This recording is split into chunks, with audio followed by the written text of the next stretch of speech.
kepemimpinan di kota ini adalah meminimalisir, bahkan kalau bisa kita menyelesaikan persoalan sampah. Tentu dengan sumber daya yang kita miliki. Kita akui bahwa armada pengangkut sampah kita ini kurang. Ya, tapi bagaimana caranya kita untuk menyelesaikan persoalan sampah dengan mengatur, tadi saya bilang mengatur kembali jalur mobil pengangkut sampah dan lain-lain, termasuk membangun kesadaran masyarakat. Sebenarnya ini yang paling penting. Pemerintah kota mau bikin apapun programnya untuk masalah sampah ini, kalau tidak didukung oleh masyarakat percuma. Ya, didukung oleh kesadaran masyarakat. Nah, karena itu bersama Asosiasi Pedagang Pasar Merdeka, mudah-mudahan ya.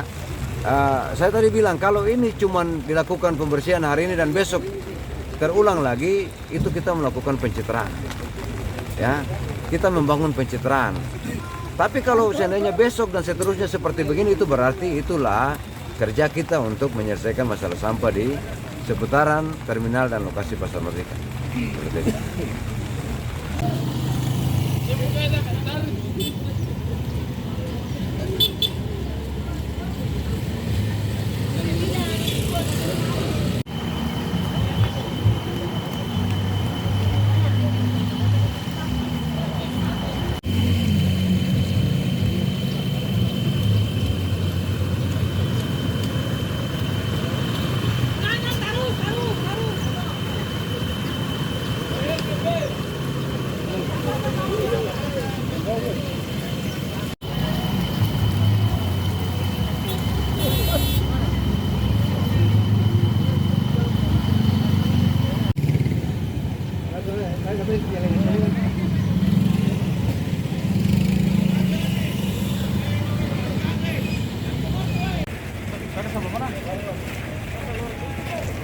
Terima kasih sudah nonton.